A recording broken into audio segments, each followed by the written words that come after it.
안녕하십니까. 베트남인을 위한 종합한국어 6을 함께 공부하고 있는 강유리입니다. 반갑습니다. 흥센입니다. 벌써 10과이네요. 강 선생님 학교에 다녔을 때 혹시 역사를 좋아하셨나요? 네, 저는 역사를 정말 좋아했는데요. 아. 국사, 세계사 할 것 없이 즐겁게 공부했던 기억이 나네요. 물론 외워야 할 것은 많았지만요. 저도 역사에 관심이 많은데요. 특히 베트남과 한국은 비슷한 역사가 많은 것 같아요. 네, 맞아요. 슬픈 역사이기는 하지만요. 네. 자, 오늘은 한국의 역사를 주제로 함께 공부해 보겠습니다.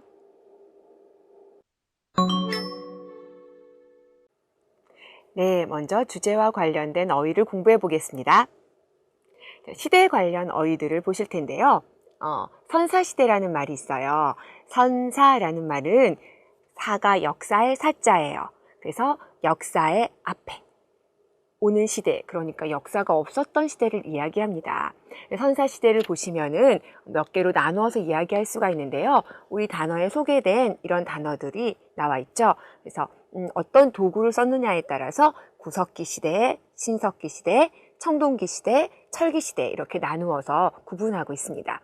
자, 그 다음부터는 글이 생겨나고 역사를 기록할 수 있게 됐어요. 그 다음부터는 역사시대라고 이야기를 하는데요. 역사시대를 구분할 때는 이런 단어들을 쓰고 있습니다. 그래서 이제 고대가 제일 먼저 오게 되겠고요.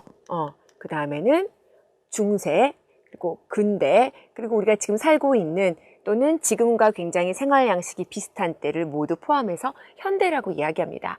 어떤 곳에 따라서는 뭐 중세와 근대 사이 또는 근대를 두 개로 나누어서 그 근세라는 말도 함께 쓰기도 해요. 자, 이런 말들을 쓰기는 하지만은 사실은 그 각각 나라의 역사를 이야기할 때는 보통 우리가 나라의 이름이라든지 아니면은 그때 왕조의 이름으로 역사 시대를 구분해서 이야기하기도 합니다.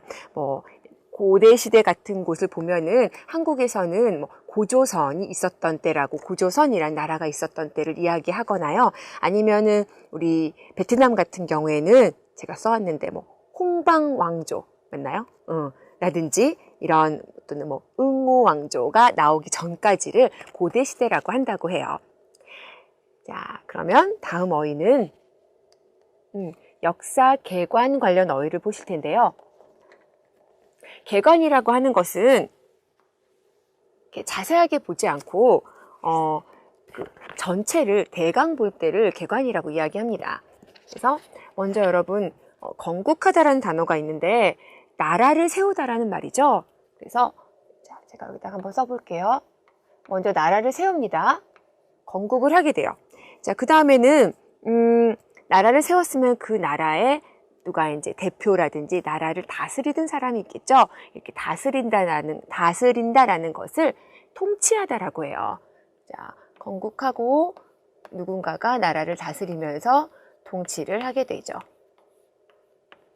자, 그 다음에 옛날에는 다른 나라까지 차지하기 위해서 전쟁이나 싸움을 하게 되는 경우가 많았어요. 전쟁이나 싸움을 하게 되면 뭐 이기는 쪽도 있겠지만은 지는 쪽도 있겠죠. 그래서 나라라든지 왕조가 없어지게 되는, 싸움에서 져서 망하게 되는 것을 패망이라고 합니다. 어느 나라에나 이런 역사들이 있을 거예요. 자, 패망해서 나라를 잃어버리게 돼서 그 이긴 나라, 다른 나라의 아래에 속하게 되거나 밑에 들어가게 되면은 그런 땅이 되는 것을 우리가 식민지라고 합니다. 자, 한국도 또 베트남도 이런 식민지가 됐었던 슬픈 역사가 있죠. 자, 그리고 식민지가 됐다가 이제는 다시 자기의 나라를 찾아서 독립을 하게 된 독립국가가 되었는데요. 독립하다라고 하죠.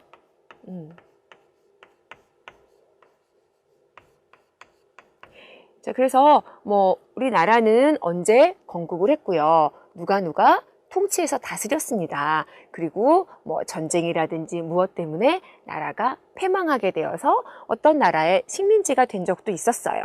그런데 몇 년, 몇 월, 며칠에는 다시 독립을 해서 나라를 찾았습니다. 이렇게 해서 역사의 궤관을 이야기할 수가 있을 거예요. 한국은 1945년에 일본으로부터 독립을 해서 8월 15일이 그 독립을 기념하는 광복절이라고 해서 많은 사람들이 축하하고 기념하고 있어요. 자, 그 다음에는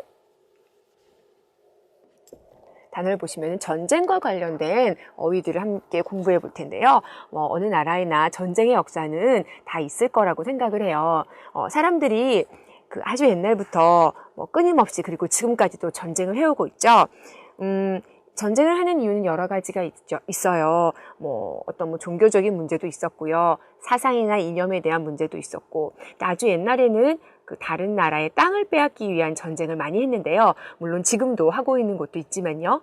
다른 나라의 땅을 우리가 그 나라의 땅, 그 나라의 통치권이 미치는 땅을 영토라고 합니다. 여기 단어에 나왔네요. 자, 그래서 다른 나라의 영토를 내가 가지고 싶어. 그럴 때 그 나라에 들어가겠죠. 근데 허락도 없이 불법으로 들어가게 됩니다. 그런 말을 쳐들어가다라고 해요. 써볼게요. 이쪽에다가 먼저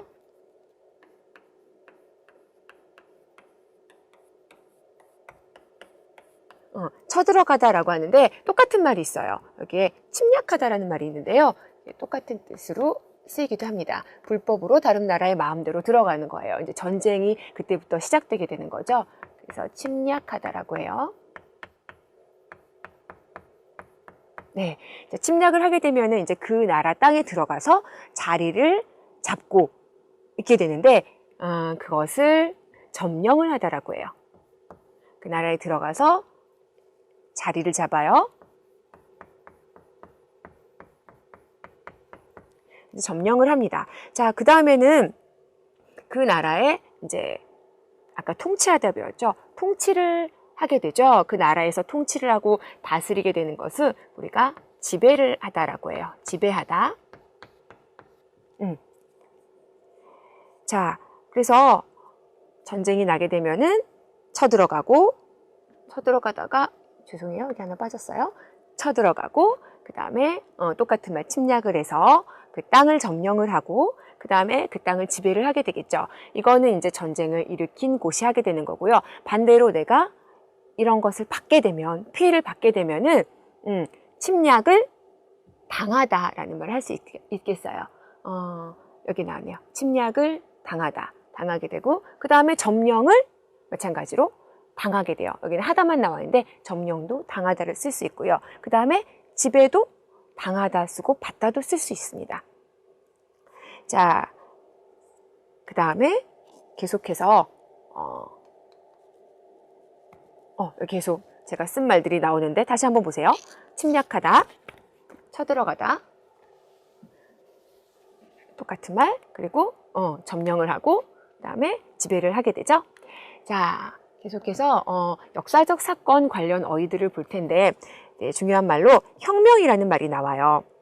혁명은 사회의 기본의 질서라든지 제도를 완전히 새로운 것으로 만드는 것을 혁명이라고 해요. 굉장히 갑자기 천천히 일어나는 것이 아니고요. 어느 날 갑자기 새로운 것으로 완전히 바꾸는 것을 이렇게 이야기하죠. 그래서 혁명은 일어나다라는 표현을 씁니다. 자, 또 하나 역사적으로요. 전쟁도 그렇고 또는 그 나라가 바뀌거나 할 때 그 나라의 정치적인 권력이 바뀔 때 그런 일들이 많이 일어나곤 했어요. 그래서 정치의 권력, 힘을 가지게 되는 것을 정권을 잡다라고 합니다. 똑같은 표현으로는요, 이런 집권하나도 비슷한 표현으로 많이 쓰고 있어요. 자, 오늘 역사 관련 어휘들은 여기까지 보겠습니다. 그럼 흐엉센 선생님과 함께 연습해 보시기 바랍니다. 네, 이제 10과이네요. 강 선생님의 설명은 잘 들으셨어요. 역사에 관련 참 많은 어휘를 알게 되셨지요. Chúng ta có nhiều từ ngữ liên quan đến lịch sử phải không các bạn? Các bạn được học về các cái triều đại, các bạn được học về quá trình xây dựng nước và rất là nhiều cái từ liên quan đến lịch sử. Vậy thì nói về lịch sử có một khái niệm chúng ta không thể bỏ qua nữa, đó là Khôn Khúc Sinh Hòa. Khôn Khúc Sinh Hòa là gì các bạn? Các cái câu chuyện thần thoại về dựng nước phải không các bạn? Thì chúng ta đã chắc là bắt đầu học tiếng Hàn thì các bạn đã biết cái thanh quân Sinh Hoa rồi. Vậy thì để chúng ta giải thích với người Hàn cái con quốc Sinh Hoa của người Việt Nam thì chúng ta sẽ nói gì các bạn? Một cách phiên âm thôi phải không các bạn? Lạc Long Quân và Âu Cơ. Lạc Long Quân, Âu Cơ, Sinh Hoa. Các bạn có thể gọi như vậy. Và nếu như trong cái con quốc Sinh Hoa của người Hàn chúng ta có Thanh Quân, chúng ta có Hồ Rang Y với Dung thì các bạn cũng có thể tương tự, các bạn kể về Lạc Long Quân, nói về Âu Cơ, nói về bọc trăm trứng cũng như là nói về cái sự tích để cho ra đời cái dòng dõi con rồng cháu tiên của người Việt. Đó là những điều mà chúng ta có thể áp dụng khi chúng ta nói về lịch sử của đất nước. Ngoài ra những cái từ ngữ thì các bạn cũng có thể nói về lịch sử của nước mình, một cái lịch sử mà có rất là nhiều điểm tương đồng với Hàn Quốc về việc bị thung chi hà tá, chúng ta bị thống trị, chúng ta bị xâm lược, chim dắt hà tá, hoặc là chúng ta có những cái từ ngữ mà cô Cang đã cùng lướt qua với các bạn rồi đấy. Chúng ta bị đô hộ bởi 식민지, bởi Nhật Bản, bởi Trung Quốc, vân vân. Thì chẳng hạn như các bạn có những cái nội dung mà nói về lịch sử nước mình, chẳng hạn như các bạn nói France, nói về cái thời kỳ mà chúng ta bị Pháp đô hộ phải không các bạn? France, Napoleon xâm xè.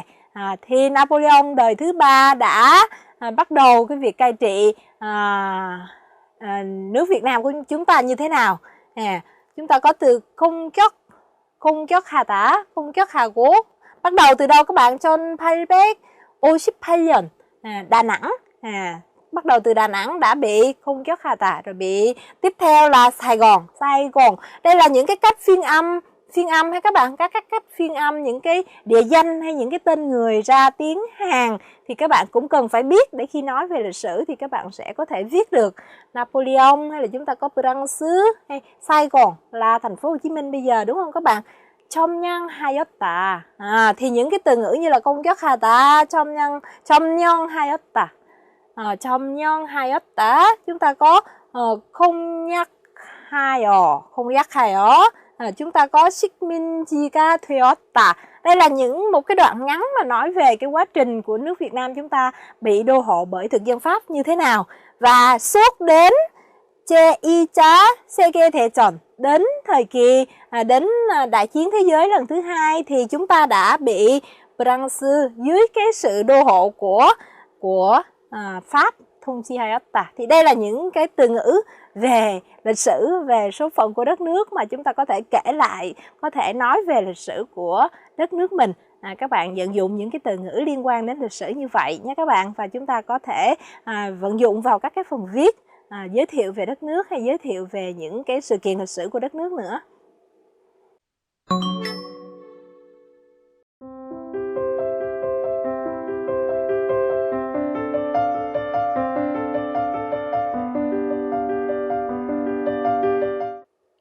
네, 첫 번째 문법 보시겠습니다.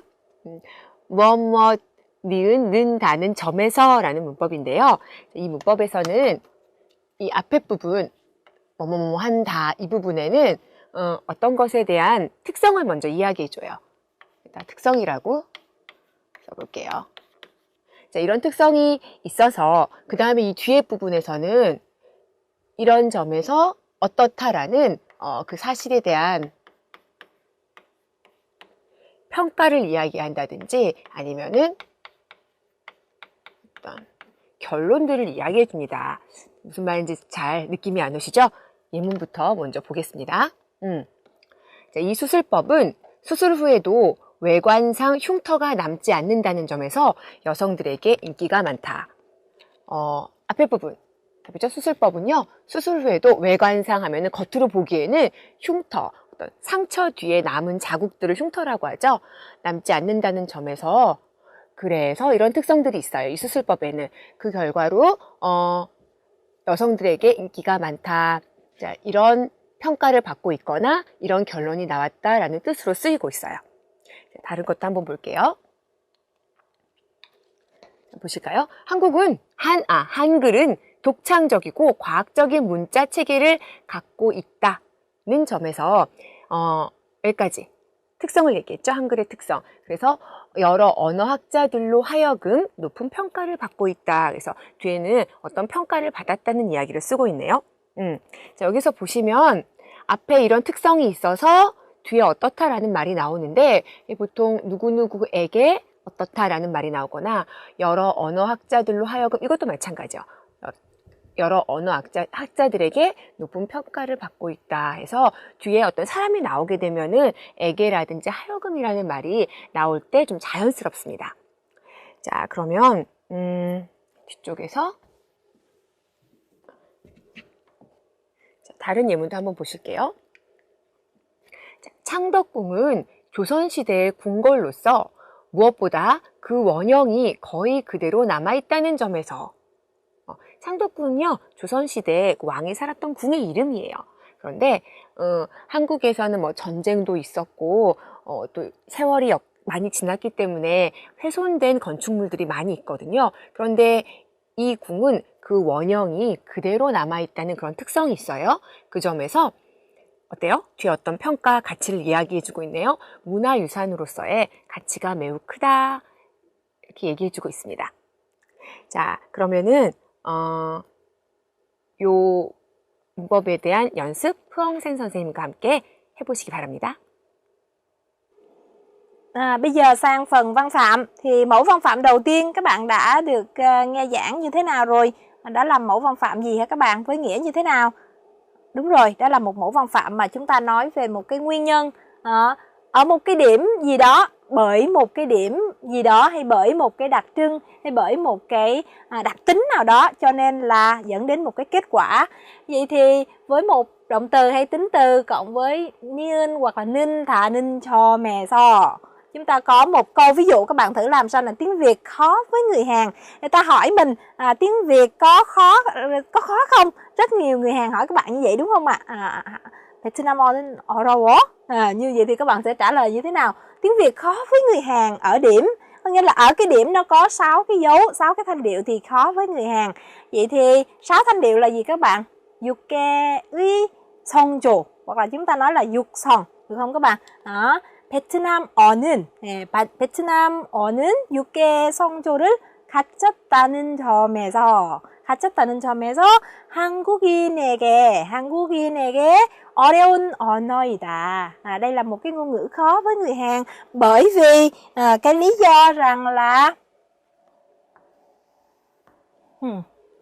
갖췄다는 점에서 có đến 6 cái dấu. Đó là một cái câu ví dụ. Các bạn hiểu rồi phải không ạ? Vậy thì chúng ta sẽ sang một cái câu ví dụ khác nữa. Bởi vì điểm có nhiều từ vựng gốc Hán nên với người Việt Nam tiếng Hàn là một ngôn ngữ dễ học từ vựng. Thì cái câu chúng ta đưa ra đây là gì? Thay đối lại với tiếng Việt thì tiếng Hàn đối với người Việt như thế nào?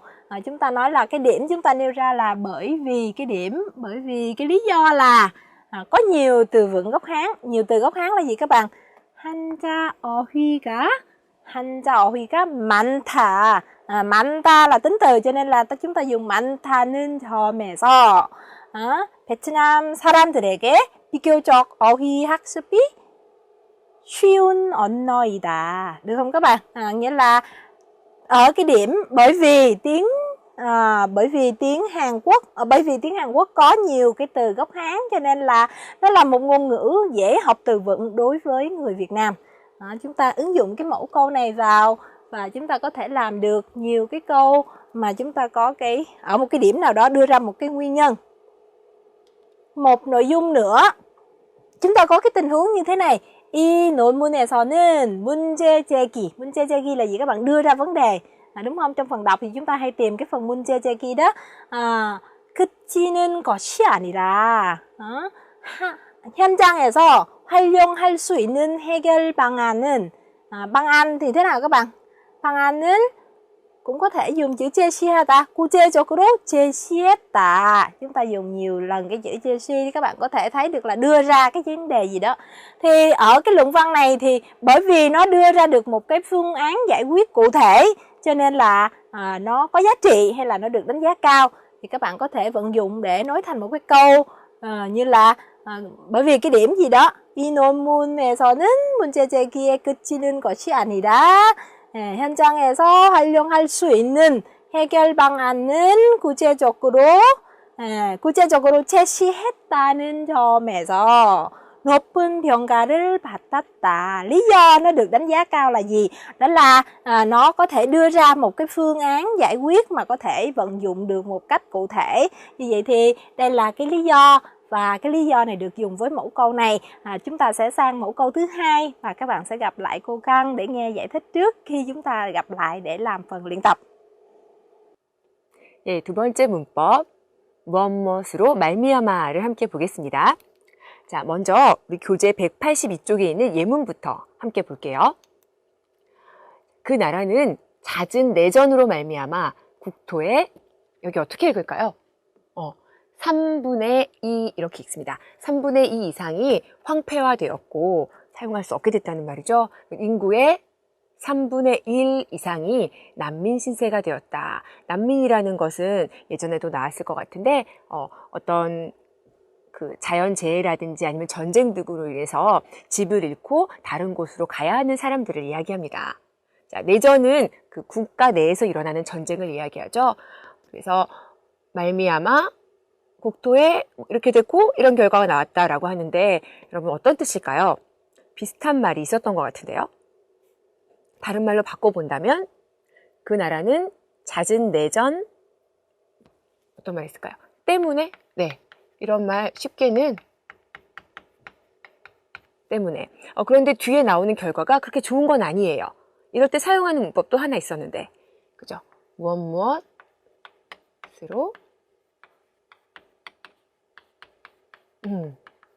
인해서, 아니면 뭐 무엇으로. 자, 이런 거 배운 기억이 나실 거예요. 똑같습니다.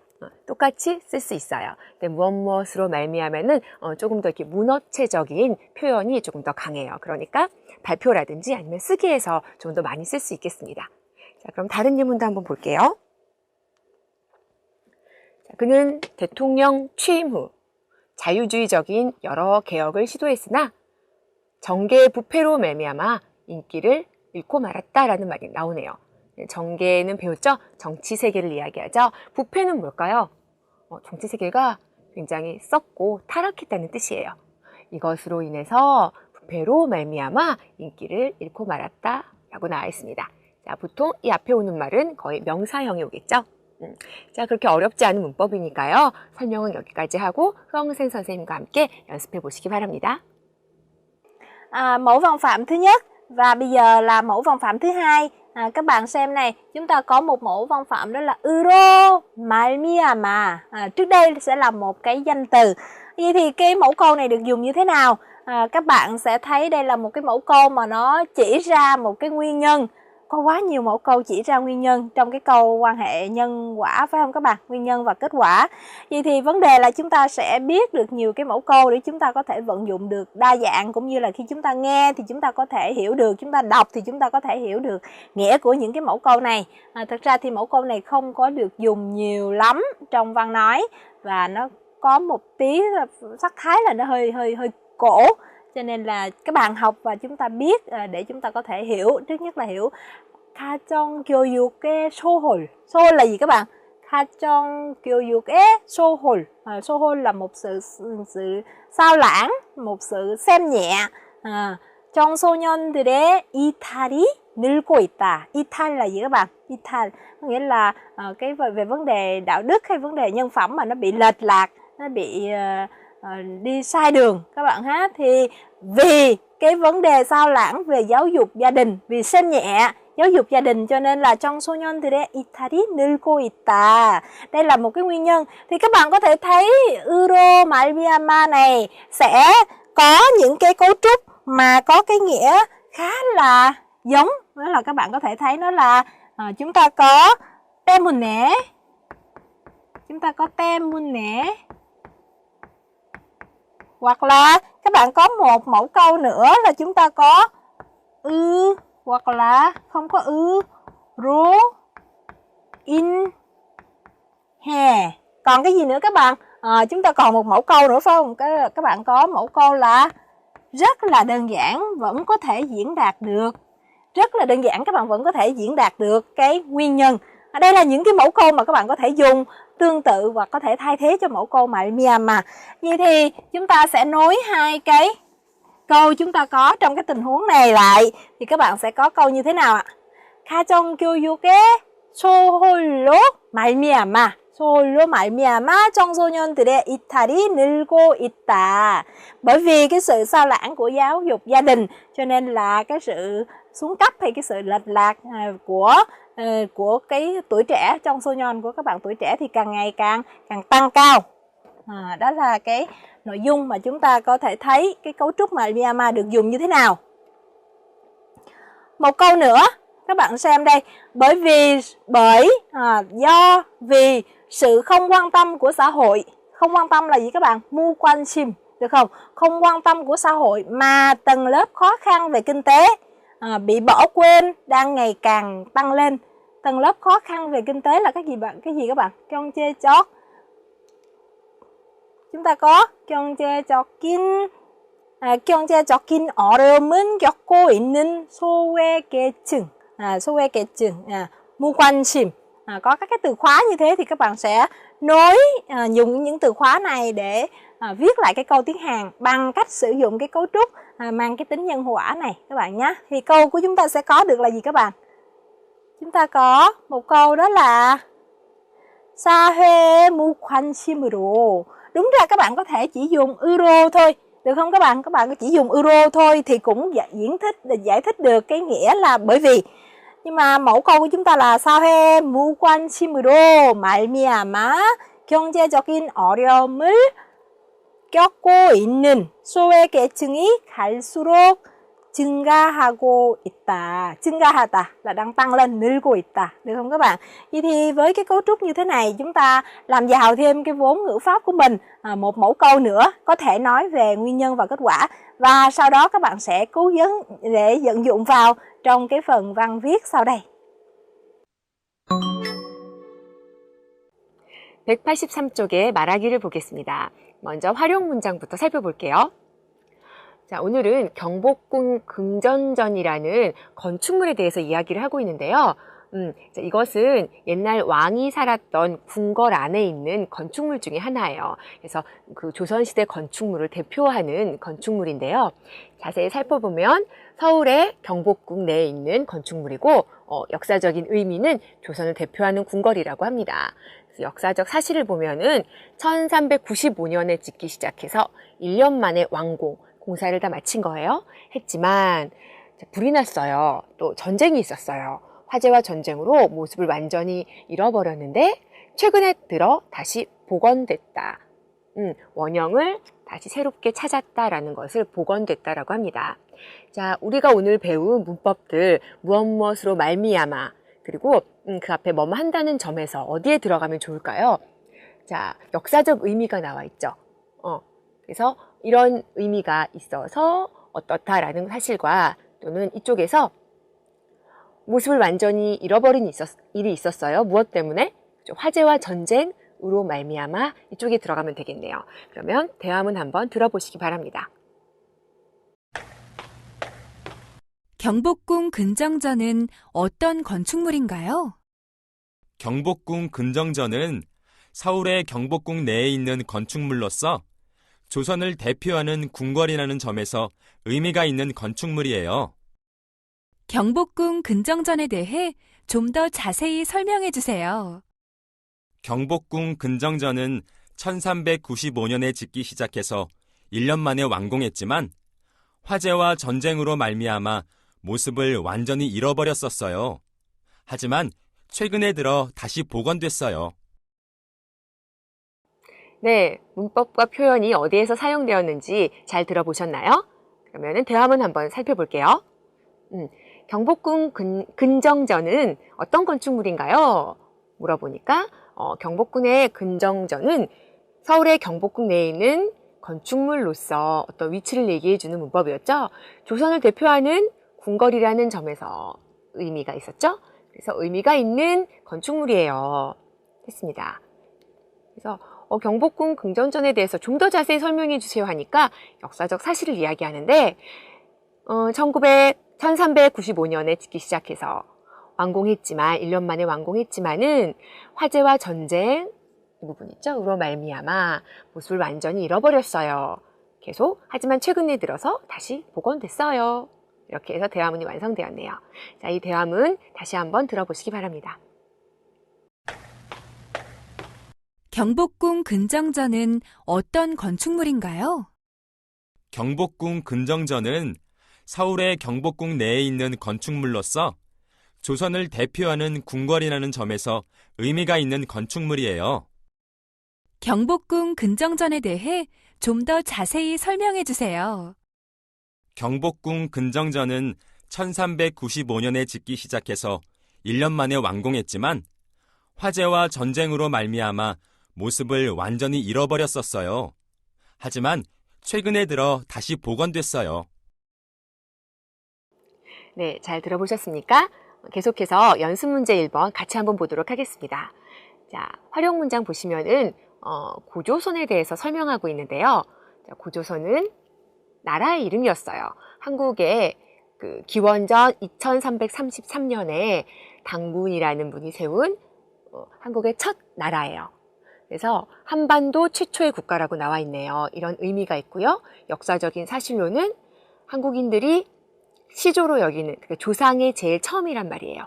시조로 여기는 당군이 청동기 문화를 바탕으로 세운 나라였고, 근데 중국의 한나라와의 전쟁과 또 기원전 108년에 이 고조선의 수도에서 일어난 내분으로, 그러니까 그 안에서 일어난 분쟁을 내분이라고 해요. 그리고 멸망했습니다. 이런 내용들이 있습니다. 우리 어떻게 대화문 만들었는지 한번 같이 보겠습니다. 자, A가 말하네요. 무엇은 어떤 무엇인가요? 어떻게 얘기할까요? 고조선은 어떤 나라인가요? 물어봤겠죠. 그래서 고조선은요, 무엇이에요? 무엇로서 또 위치를 설명해 주는데, 설명해서 기원전 이 부분 나오면 되겠죠?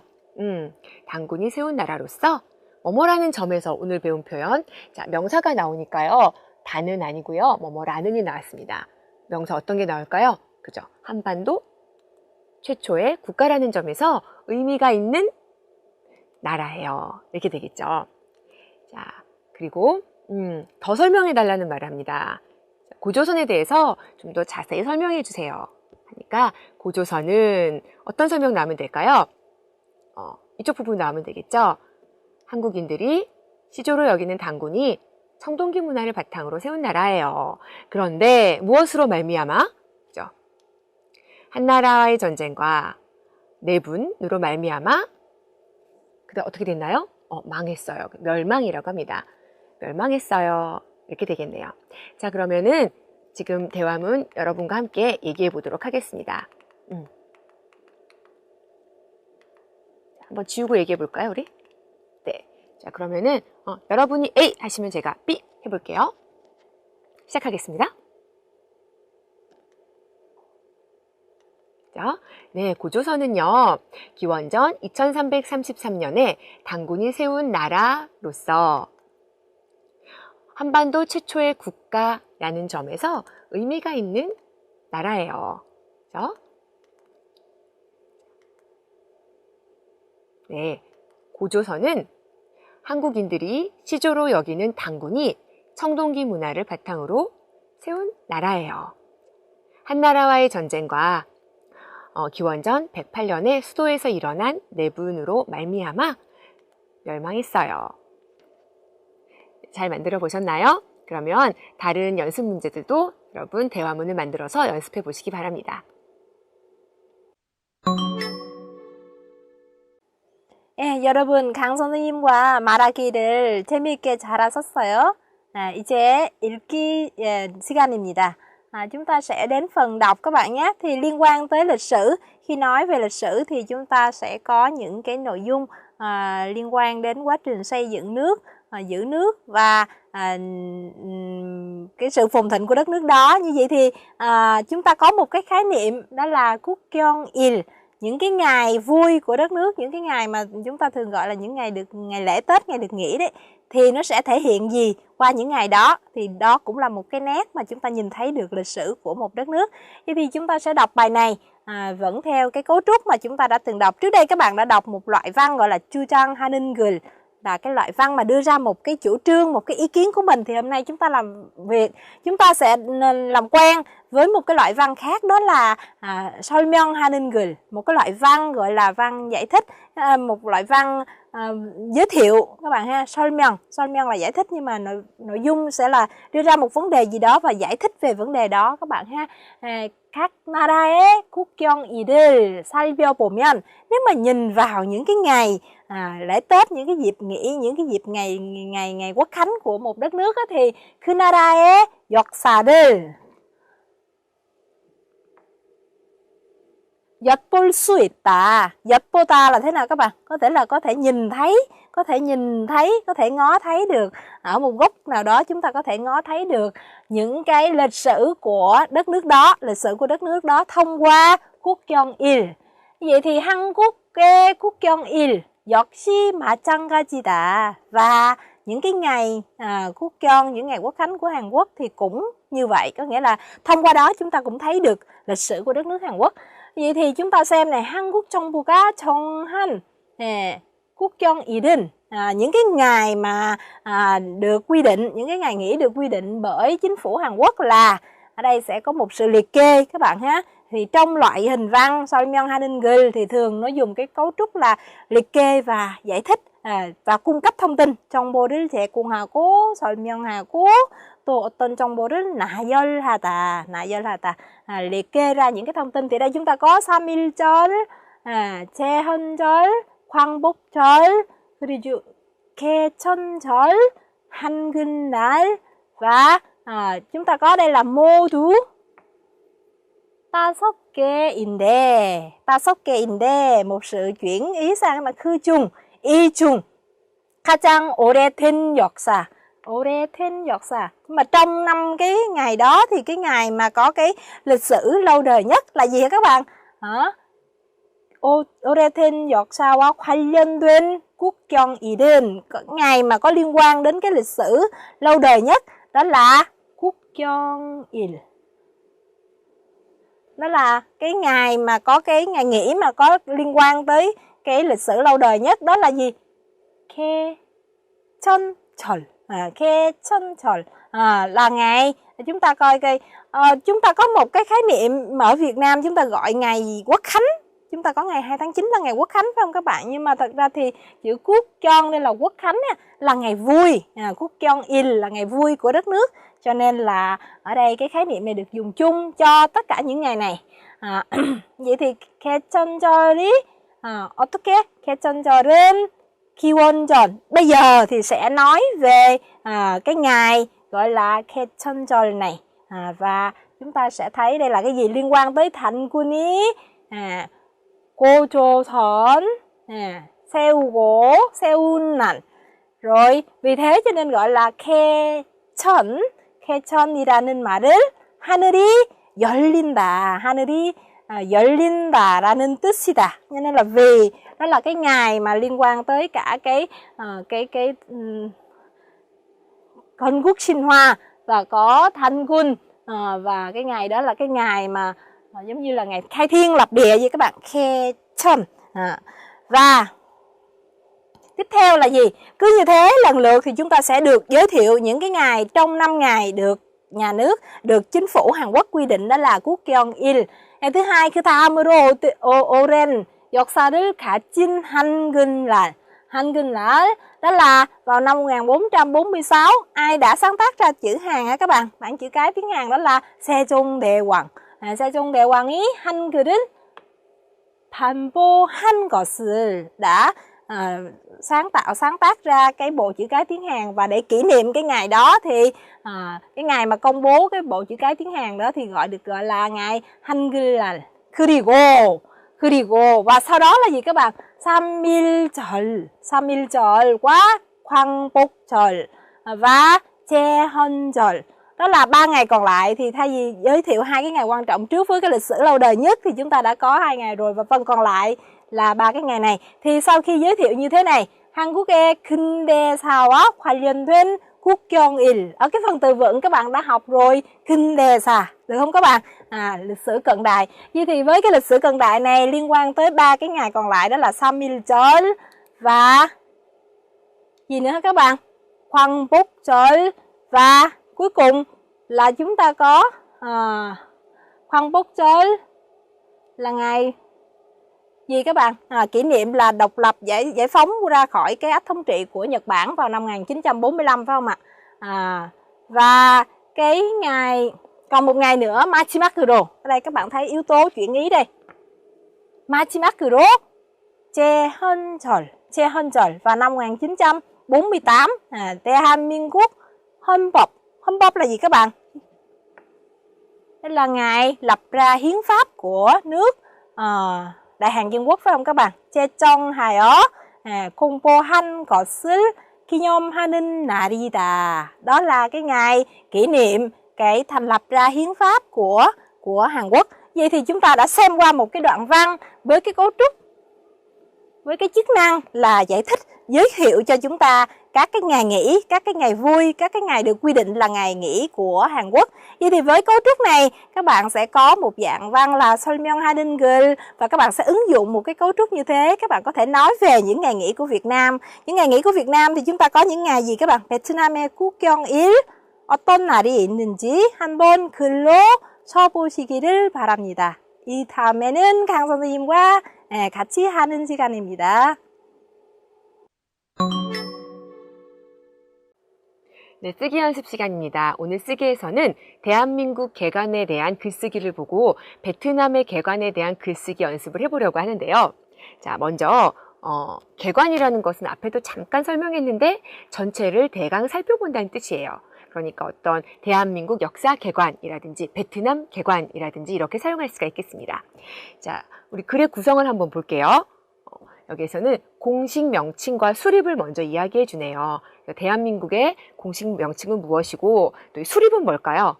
정부라든지 제도가 처음 만들어진다라는 것을 수립이라고 얘기를 해요. 그래서 어떻게 만들어졌다. 예를 들면은 뭐 통일 국가의 수립이라든지 뭐 어떤 정권의 수립이라든지 이렇게 사용할 수가 있습니다. 자, 그리고 두 번째로는 그 대한민국이란 나라의 지리적인 특징을 이야기하고 있어요. 다음에는 민족은 어떤 민족이다 특징을 이야기해주고 마지막으로 역사와 문화적 특징을 이야기하면서 마무리를 했네요. 자, 그러면은 만들어진 글을 보면서 같이 이야기해 보도록 하겠습니다.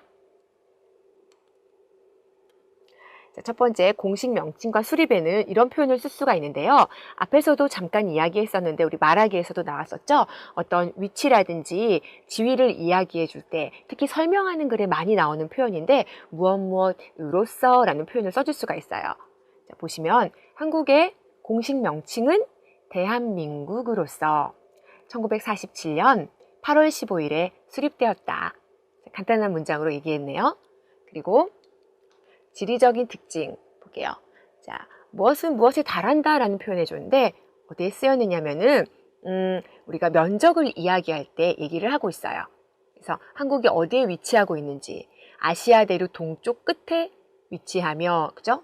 또 한국이 위치한 반도를 한반도라고 말해요. 그런데 한반도 주변에는 3,200여 개의 섬이 있고 있으며 문장이 굉장히 길어요. 잠깐 잘라볼게요.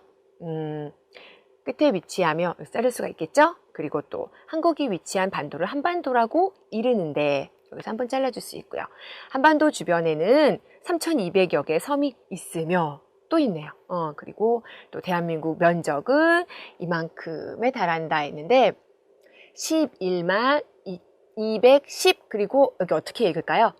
여기 위에 면적을 이야기할 때 2라는 숫자 있어서 제곱킬로미터라고 읽어요. 여기 2를 우리가 제곱이라고 그래서 제곱킬로미터 앞에 얘기해 줍니다. 그래서 우리 뭐 수량이라든지 어떤 양이 어느 정도까지 됐다라고 할 때 이 표현 써주시죠. 무엇에 달한다. 한국은 전 국토의 70%가 산이고요. 지리적인 특징이겠죠. 그리고 기후도 얘기해주고 있네요. 온대성 기후로 사계절이 뚜렷하다라고 설명해 주었습니다. 자, 계속해서 세 번째는 민족적 특징을 이야기하고 있는데, 자, 특징으로는 무엇 한다는 것을 꼽는다. 예로 들어서 이야기할 수 있다라는 뜻이에요.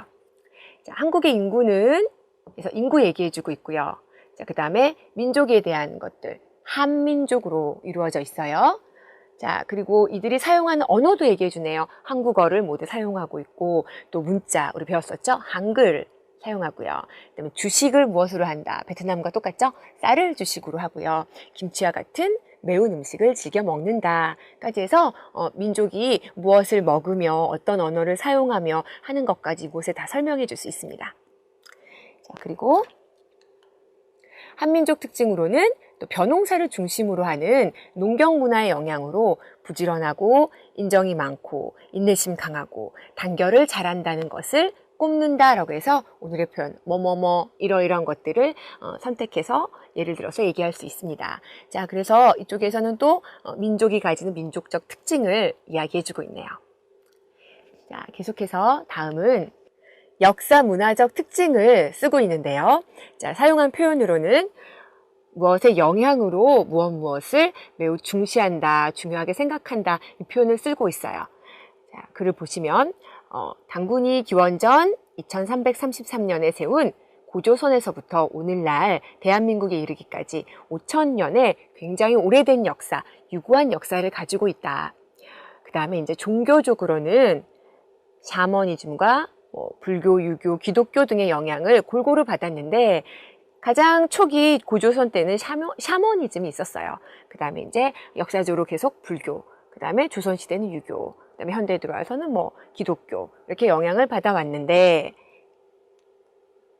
자, 이 중에 한국인들의 사고방식에 가장 넓게 그리고 또 깊숙이 스며들어 있는 사상은 예의와 충효 사상을 매우 중요시하는 유교라고 할 수 있으며, 문장이 굉장히 긴데요. 여기 사상에 대해서 설명하고 있죠. 깊숙이 스며들어 있는 사상은 어떤 거냐면은 유교예요. 유교라고 할 수 있으며, 그래서 끊어줍니다. 유교를 설명하는 말이 앞에 있는 거예요. 예의와 충효 사상을 중요시하는 유교. 근데 그 영향으로, 그가 유교겠죠? 유교의 영향으로 예의와 충효 사상을 매우 중시한다라고 했습니다. 그래서 이 표현을 이곳에 사용하고 있네요. 자, 그러면 오늘 대한민국 괴가는 여기까지 우리가 써보도록 하겠고요. 그 다음에 여러분 이런 표현들과 구성을 바탕으로 해서 베트남의 괴관을 여러분이 한번 써보시기 바랍니다. 여러분 쓰기까지 잘 배워보셨나요? 오늘은 우리가 전쟁 시대 역사에 관련된 어휘들을 공부했고요. 또 문법으로는 무엇 하는 점에서와 또 무엇으로 말미암아를 같이 공부해 보았습니다. 근데 강 선생님, 그 한국은 영어로 왜 코리아라고 부르나요? 네. 한국의 공식 명칭은 대한민국이고요. 근데 영어의 이름은 흔히 코리아라고 하죠. 네. 이 코리아라는 이름의 유래에 대해서도 역사적인 이야기가 있는데요. 자세한 것은 여러분 교재 195쪽에 그 문화에서 읽어보시기 바랍니다. 네, 읽어보겠습니다. 그럼 저희가 다음 시간에 뵙겠습니다. 안녕히 계세요.